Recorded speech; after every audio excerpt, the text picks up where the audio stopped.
Have you ever met someone who seems to live in another dimension? Everything's falling apart, the world's on fire, bills stacking up, people losing their minds. And that person? Chill. Calm as if they're floating through life. And you think, this guy is disconnected.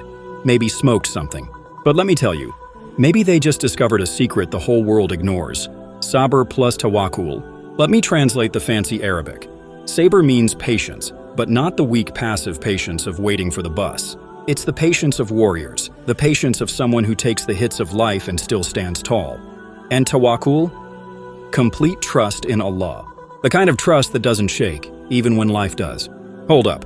Before you think this is just some religious speech, hear this. Even philosophers got a piece of that truth. Schopenhauer said, happiness depends more on what you can't control than what you can. Now imagine mixing that with real faith. Game over.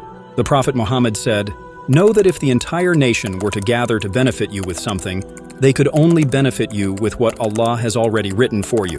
And if they gathered to harm you, they could only harm you with what Allah has already written. Tirmidhi. In short, worry less, act smart, and trust the one who wrote the script of the universe. Because let's be honest, people who live stressed out, live exhausted. Have you ever seen someone drowning in worry and actually enjoying life? Yeah, me neither. Look at Shikamaru from Naruto. The lazy genius. But he's not lazy because he doesn't care.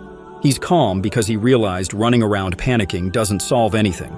He watches, thinks, breathes, then strikes when it's right. And believers who live with Sabr and Tawakkul, same energy. They see the storm, feel the impact, but they don't collapse.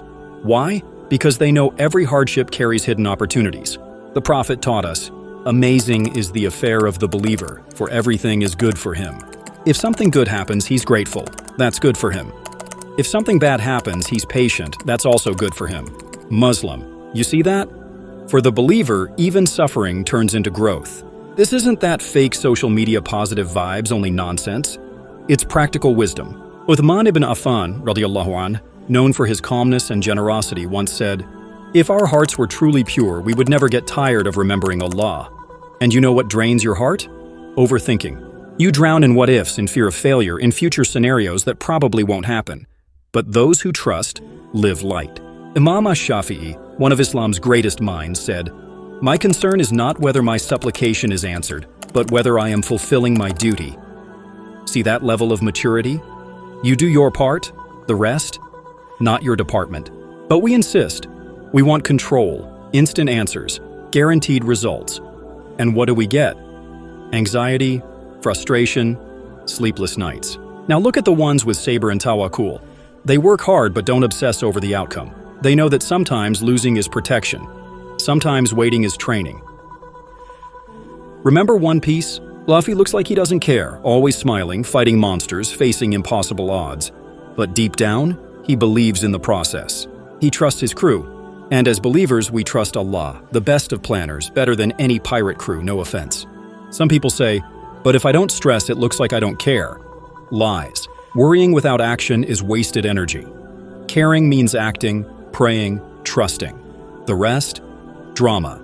Ibn al-Qayyim, one of Islam's spiritual giants, said, if you only knew how Allah arranges your affairs, your heart would melt in gratitude.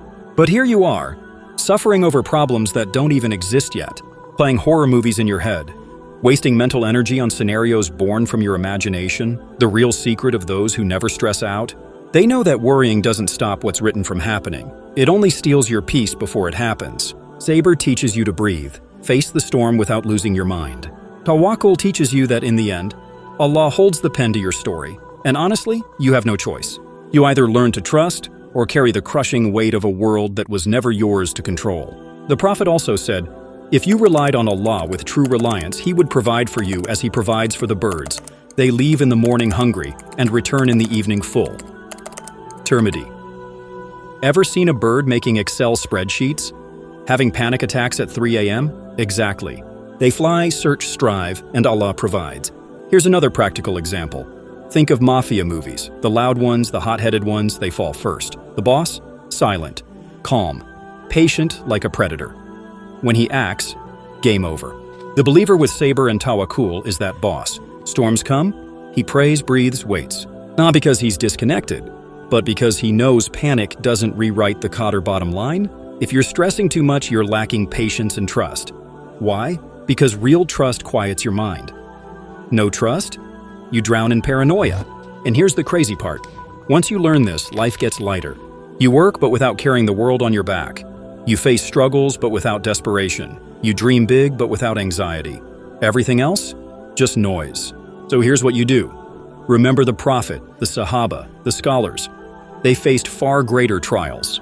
But the formula was the same. Sabr plus action plus tawakkul. The world may crumble, but those who get this secret stand tall. End of the day. Those who carry the weight alone will break. Those who trust Allah float through life.